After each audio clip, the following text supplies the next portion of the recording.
Hello everyone, myself Dr. Kiran Chotele.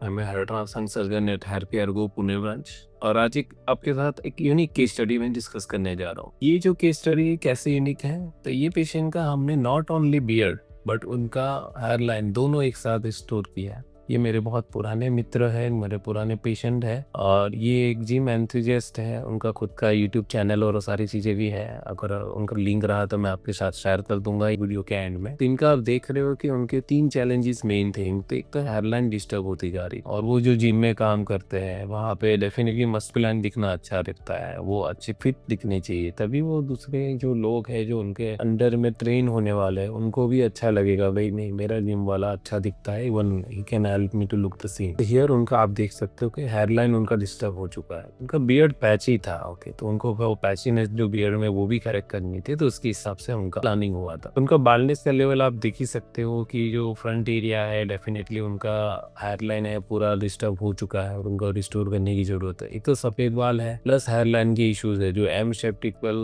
We shape hairline बन गया है, ग्रेड 2 बाल्डनेस वहां पे हो गया है। सेकंड, उनको पैची बियर्ड पसंद नहीं आ रही थी बिकॉज डेफिनेटली उनका बॉडी बिल्डअप और उतना अच्छा है, और फिर ये जो पैची बियर्ड है काफी लोगों को ऐसा इश्यू होता है कि जो बियर्ड का ये वाला एरिया अच्छे से ग्रो नहीं करता है और जो बियर्ड का नॉर्मल शेप वो डिस्टर्ब हो गया होता है। तो इनकी केस में भी वही था कि उनको जो नॉर्मल बियर्ड था वो जो टिपिकल विराट कोहली वाला लुक है, तो ये वाला एरिया इंप्रूव करना था, यहाँ से ये वाला एरिया इंप्रूव करना था। ओके, तो this are the areas he want to focus कि सर मुझे यहाँ पे बाल वापस से वहाँ पे मेरा लुक थोड़ा बेटर करना है। तो वो उनका एक बेसिक एक्सपेक्टेशन था कि भी दोनों साइड से बियर्ड का जो पैचीनेस है वो करेक्ट हो जाए। डोनर एरिया इनरिमार्केबल, बहुत अच्छा डोनर एरिया था। थोड़े सफेद बाल ज्यादा थे बट ओवरऑल हेयर क्वालिटी और ग्राफ क्वालिटी अच्छी थी उनकी, तो उनका उस हिसाब से हमने ट्रांसप्लांट का प्लानिंग किया। ओके, इसके आपके बाकी के फोटोज भी आप देख सकते हो प्लानिंग में। तो बियर्ड पैच जब भी होता है तो उसकी प्लानिंग थोड़ी डिफरेंट होती है, नॉर्मल ग्राफ वाली प्लानिंग होती है। यहाँ पे आप देख रहे हो कि हमने हेयरलाइन को अलग अलग जोन में डिवाइड किया है। ये एरिया पूरा फैली, ये एरिया पूरा फैली, जैसे कि टेम्पल का अपर जोन बोलते हैं, तो टेम्पल में हम अपर लोअर जोन में डिवाइड करते, काफी लोगों के अपर जोन चले गए। फिर ये जो ब्लू जोन थिक एरिया दिख रहा है वहाँ सिंगल वाले हेयर्स लगाए जाएंगे। फिर इससे पीछे जो व्हाइट जोन दिख रहा है वहाँ पे डबल ट्रिपल वाले हाई डेंसिटी में प्लांटेशन होगा। फिर पीछे का एरिया वहाँ पे थोड़ा गैप फिलिंग होगा ताकि सारा यूनिफॉर्म हो जाए। तो दैट वाज द वे इन इस केस। ये बहुत ही अच्छा ट्रांजिशन जोन था, तो ये हमने स्किप किया है, जरूरत पड़ी तो यहाँ पे लगाने का था। बियर्ड के आपको अगर मैं पॉइंट्स बताऊं कि बियर्ड का आपको डिवाइड करने हैं और आपके जजमेंट लेना है कि कौन से एरिया में कितना करना चाहिए, तो उसके हिसाब से मैं अभी यहाँ पे समझाने की कोशिश कर रहा हूँ। बियर्ड का ये आपका साइड पिलर है और ये जो है वो मुस्टैच का पिलर है। तो ये साइड लॉक पिलर और ये मुस्टैच पिलर सबसे दो ज्यादा हाई डेंसिटी वो रहता है। तो मेरी बियर्ड में भी दिखाओ तो यहाँ से यहाँ पे और यहाँ से यहाँ पे एक बैठ जाता है। फिर दूसरा इसको बॉडी बोल सकते हो, तो ये मैं खुद से ही हमने पार्ट डिवाइड किया है। तो बॉडी का मिडल पोर्शन और साइड पोर्शन और साइड लॉक, ये जॉ लाइन एरिया बोलते हैं। फिर ये जो गोटी एरिया बोलते हैं। तो this are the major areas of beard where we can do a proper transplant in which can help you। इसमें सबसे ज्यादा डेंसिटी आपको मुस्टाच में होनी चाहिए और ये वाले जोन में होनी चाहिए। जो फ्रेंच कट एरिया रहता है वो सबसे ज्यादा हैवी डेंस होना चाहिए। This are the exempt area. यहाँ पे ट्रांसप्लांट ना करो तो भी चलता है, क्योंकि लुक में अगर ये खाली है तो ज्यादा बेटर दिखता है। इसको नॉच बोलते हैं। तो आप कभी सैलून में जाओगे तो यहाँ पे अगर फुल बियर्ड है तो नॉच बनानी पड़ती, ताकि आप मुस्टाच को और बियर्ड के पार्ट को अलग कर पाओ and it looks better. Majority लोग वैसा ही करते हैं जिनकी बियर्ड होती है, so they try to follow the same principles. These are basic facts about the beard. और अगर उनका फ्रंट में से आप देखोगे तो फ्रंट से भी मैं आपको एक्सप्लेन कर सकता हूँ। Now directly come to the transplant plan. तो इनके जो नंबर ऑफ ग्राफ्ट से जो ट्रीटमेंट का प्लान था उसमें ग्रेड 3-4 बाल्डनेस था। ये भी फ्री टेक्नोलॉजी से हमने गए थे। 3700 ग्राफ्स हमने कलेक्ट किए थे। 3700 में से हमने 1800-1900 ग्राफ यहाँ पे लगाए और 1800-1900 ग्राफ यहाँ पे लगाए। उस हिसाब से उनका प्लांटेशन हुआ था। तो this is the plantation done in this case. We can properly see whatever the areas are covered in this case. Okay,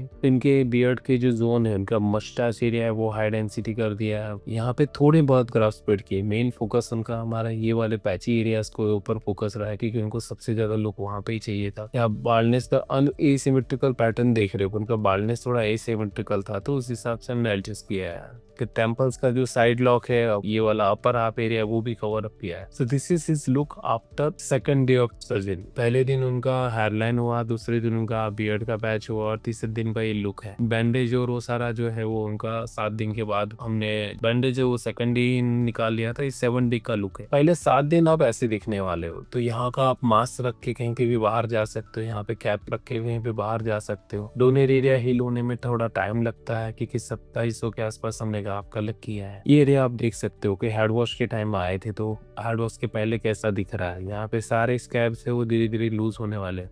तो ग्राफ में 3 पार्ट होते हैं, एक ऊपर की स्किन, एक अंदर का बाल और उसके आजू बाजू में रूट। जो ऊपर का स्किन है वो आपको हेड वॉश में निकल जाता है, जो बाल है वो शेडिंग फेज में निकल जाता है और उसके बाद जो रूट है वो नया बाल बनाना चालू करता है। तो ये 3 फेज को कंप्लीट होने में 3 महीने लग जाते हैं। ये उनका हेड वॉश के बाद का 11 डे का फोटो है। तो यहाँ पे आप देख सकते हैं कि almost the direction, angle and everything हमें अच्छे से जजमेंट आ रहा है। तो आपको रिजल्ट जज करना है तो 10th 11 day is the best कि आपका ट्रांसप्लांट कैसा गया है। आप देख सकते हो बालों का डायरेक्शन, एंगल अभी से ही नेचुरल दिखने लगा है। हल्का सा रेडनेस छोड़े तो ऑलमोस्ट उनका जो पुराना लुक है वही उनको हमने वापस दे दिया है। बियर्ड में हीलिंग थोड़ी लग सकती है, उनके सफेद बाल भी है तो डेफिनेटली उसका भी एक इम्पैक्ट रहेगा। उनके बियर्ड एरिया भी हमने किया है, गोटी एरिया भी किया है और ये एरिया भी किया है। नेक्स्ट प्लान अगर और ग्राफ मिले तो हमने ये एरिया बोला है कि और हम एनहांस करके लेंगे, पर फर्स्ट टाइम में जितने ग्राफ मिले उससे हमें मैनेज करना था तो हमने उस हिसाब से प्लान किया है। साइड में से भी हेयरलाइन देखो, परफेक्ट शेप बन रहा है। कभी भी यहाँ पे ट्रांसप्लांट नहीं करा जाता है। अगर यहाँ ट्रांसप्लांट करोगे तो फेमिनाइन लुक आएगा। फीमेल्स में हेयरलाइन ऐसे जाती है और मेल में हेयरलाइन हमेशा स्क्वायर बनाती है या जेड बनाती है। तो इस हिसाब से आपको हेयर ट्रांसप्लांट में जाना चाहिए। मेनली लुक भी है। इनका फर्दर केस स्टडी हम आगे बढ़ाते हैं। तो ये उन्होंने घर से फोटो भेजा, तो इसकी फोटो क्लैरिटी थोड़ी वीक है, बट आप देख सकते हो कि शेडिंग स्टार्ट होने के पहले 16 दिन पे कैसा दिख रहा है। यहाँ तक शेडिंग नहीं हुआ है। बियर्ड का थोड़ा वियर्ड लग सकता है मराना, क्योंकि हमें उनका एंगल डायरेक्शन भी अनइवन देना रहता है ताकि स्ट्रेट अगर एक ही डायरेक्शन में सारे बाल बियर्ड में लगा दो ना तो बहुत ऑड लगता है। तो बियर्ड में आपको बाल टेढ़े मेढ़े लगाने में ज़्यादा बेटर रहता है rather than implanting in one direction. तो बियर्ड में हम यूनिडायरेक्शनल हेयर नहीं लगाते। थोड़ा बहुत एक सेट ऐसा बनाया, दूसरा ऐसा बनाया, तीसरा ऐसा बनाया, वैसा करना ज़्यादा बेटर रहता है। आप भी अगर बियर्ड ट्रांसप्लांट सोच रहे हो तो वैसे। फिर ये जो आप देख रहे हो ये उनका मेन बॉडी है, यहाँ पे एक नॉच दिया है, ये पिलर्स बनाया है, बाकी सारी डेंसिटी से हमने मैच करने की कोशिश करी। ये टाइम पे आप लूज कैप पहन के या फिर आप यहाँ पे कवर करके मास्क पहन के जा सकते हो। अभी ये शेडिंग हो गया है तो 2 महीने पे उनका वापस ओरिजिनल लुक आ गया है। डोनर एरिया ऑलमोस्ट हिल हो चुका है और आना पीछे आगे सब जगह पे ऑलमोस्ट नॉर्मल जैसा ही लुक दिखने लगा है। अभी हम नॉर्मली 3rd मंथ की बात करते हैं कि 3 महीने पे कैसा अपडेट है। तो आप देख रहे हैं उन्होंने कलर किया है, हेयर्स अच्छे से सेट हो रहे हैं। बियर्ड में हल्का फुल्का ग्रोथ दिख रहा है, ज़्यादा कुछ ग्रोथ नहीं दिख रहा है और यहाँ पे थोड़ा बहुत इंप्रूवमेंट दिख रहा है बिकॉज हमने मेनॉक्सिडिल विटामिन सारी चीज़ें दे दी तो उनके ओरिजिनल हेयर्स भी अच्छे होने लगे। 3 महीने में मुस्टाच अच्छी हो गई है। जो पहले की अगर आप मुस्टाच के उनके फोटोज देखो तो आपको बेटर फील होगा। यहाँ पे 4 महीने पे अब देखो बाल खड़े रख के भी अच्छी हेयर स्टाइल बन रही है। ये एरिया और घना होता गया है। जो लास्ट फोटो में अगर आप उनका वो एरिया देखो खाली दिख रहा है, पर जैसे ही 5वां महीना हुआ तो यहाँ ग्रोथ बूस्ट होती है। 5वें महीने में और बेटर होता गया है। ओके, और 5वें महीने तक में उनका हेयरलाइन तो अच्छा हो ही गया है, बियर्ड का भी एक अच्छा खासा रिजल्ट आ गया है। सो डेफिनेटली उनकी पर्सनालिटी में अच्छा खासा ग्रोथ और बेटर दिखने लगा है। ये उनका बिफोर और आफ्टर कंपैरिजन से आप जज कर सकते हो कि how different and how confident he is looking right now. Moustache है और घनी हो गई है, यहाँ पे गोटी था ही नहीं, थोड़ा आ गया है। बियर्ड का जो शेप है पूरा अच्छे से शेप माने लगा है। अभी उनको बियर्ड रखने में कोई परेशानी नहीं हो रही है, हेडलाइन अच्छी रखने में कोई परेशानी नहीं हो रही है, कलर करने में कोई इशू नहीं आ रहा है। पूरा बियर्ड ऐसा अच्छे से मैच होता गया है। तो यही एक ideal and transition based beard होती है जो अच्छे से आगे अच्छा लुक दे सकती है।